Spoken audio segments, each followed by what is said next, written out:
नमस्कार दोस्तों, जितने भी बच्चे आरआरबी एनटीपीसी की तैयारी कर रहे हैं उनको मैं काफ़ी जानकारी दे चुका हूं पहले से ही, और आज एक और आपको जानकारी दे देता हूं आरआरबी एनटीपीसी एग्ज़ाम के बारे में। देखिए, जो भी लोग ग्रेजुएशन पास हैं यानी कि जिनका रिज़ल्ट आ चुका है, चाहे रिज़ल्ट ऑनलाइन आ गया हो चाहे ऑफलाइन रिज़ल्ट आ गया हो, उनकी मार्कशीट इसमें लगेगी।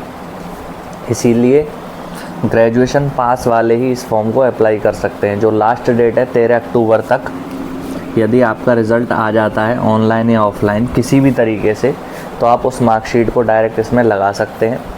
लेकिन आपका रिज़ल्ट नहीं आता है, वेटिंग में आपका रिज़ल्ट रहता है और आपने कुछ भी फर्जी उल्टा सीधा उसमें अपने मार्क्स डाल दिए, तो जब आपका फाइनल सिलेक्शन हो जाएगा 1 साल बाद, जिस दिन डॉक्यूमेंट वेरिफिकेशन होगा, लगभग 1 साल का टाइम पीरियड, 1 से 1.5 साल 2 साल का लग जाता है। कभी कभी कोर्ट केस भी हो जाते हैं भर्ती में, तो इस वजह से टाइम कभी और एक्स्ट्रा भी लग सकता है। जब आपका डॉक्यूमेंट वेरिफिकेशन होगा उस टाइम पर जो आप मार्कशीट दिखाओगे वो अलग रहेगी, क्योंकि मार्क्स का कुछ ना कुछ वेरिएशन रहेगा, डिफरेंस रहेगा, तो फिर वहाँ पे आप रिजेक्ट हो जाओगे। तो इसीलिए जो भी ग्रेजुएशन पास हैं वो इस फॉर्म को भर सकते हैं। जिनकी ग्रेजुएशन पास नहीं है, जिनका रिज़ल्ट वेटिंग में रह जाएगा, वो इसको नहीं भर सकते।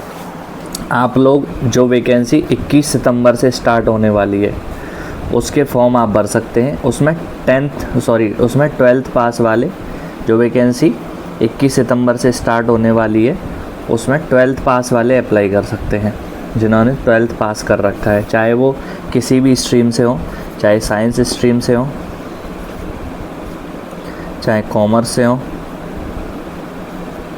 चाहे आर्ट साइड से हो, कोई भी स्ट्रीम 12th वाले उनके पास हो, वो 21 सितंबर वाली आरआरबी एनटीपीसी वाली में अप्लाई कर सकते हैं। ये भी एनटीपीसी है, ये ग्रेजुएट वाली है और ये 12th वाली है। इसकी 21 सितंबर से फॉर्म स्टार्ट होंगे, वही प्रोसीजर रहेगा। कुछ पोस्ट इसके लिए दी गई हैं जिनके ग्रेड पे या लेवल कम होती है।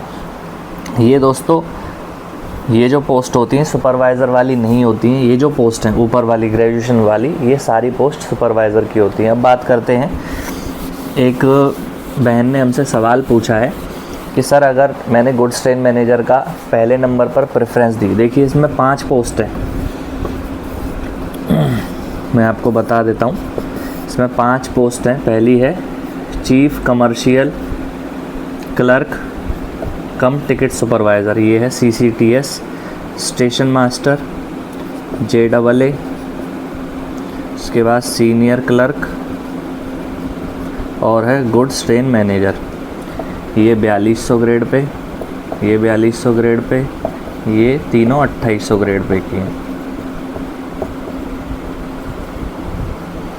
एक बहन ने सवाल पूछा है कि सर, अगर मैंने गुड्स ट्रेन मैनेजर भर दिया पहले नंबर पर, बाकी सारी पोस्ट जो हैं बाकी पीछे भर दी, मान लीजिए इसको दूसरे पर, इसको तीसरे, इसको चौथे, इसको 5वें पर भर दिया, अगर गुड्स ट्रेन मैनेजर में मेरा सिलेक्शन नहीं हो पाता है, मेडिकल में यदि रिजेक्ट हो जाती हूँ या फिर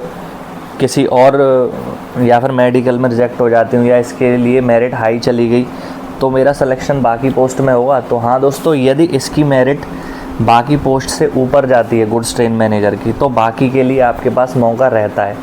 लेकिन गुड्स ट्रेन मैनेजर की अगर मेरिट कम जाती है, लो जाती है, तो फिर आप बाकी में तो ऑलरेडी रिजेक्ट हो जाओगे, तो बाकी में आपको चांस नहीं मिलेगा।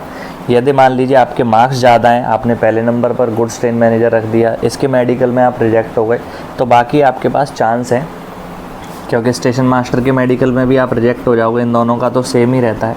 बाकी इन तीनों के में चांस आपके पास रहता है। यदि आपके मार्क्स ज़्यादा हैं तो आपको इन तीनों में से कोई ना कोई जॉब मिल जाएगी। लेकिन JAA और सीनियर क्लर्क में टाइपिंग टेस्ट भी होता है। यदि टाइपिंग में भी आप फेल हो जाते हैं और आपके मार्क्स ज़्यादा हैं, तो आपको ये CCTS वाली अपने आप मिल जाएगी ऑटोमेटिक, यदि आपके बहुत ज़्यादा अच्छे नंबर हैं, मार्क्स ज़्यादा हैं, क्योंकि इसकी भी मेरिट हाई जाने वाली है।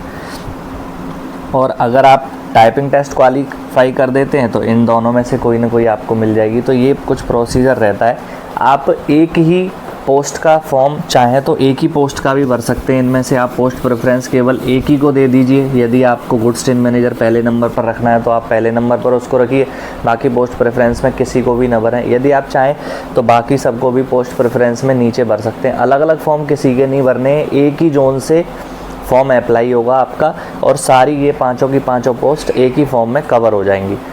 देखिए आरआरबी एनटीपीसी में एक चीज़ और बता दूं, हाईएस्ट मेरिट इसकी सीसीसीटीएस की जाने वाली है। उसके बाद जेडबलए good station manager, senior clerk और स्टेशन मास्टर, इस तरीके से जाएगी जहां तक मेरा अनुमान है। जैसे 120 नंबर का जो फाइनल एग्ज़ाम होगा CBT2, उसी के बेस पर ये सारी मेरिट लगने वाली हैं।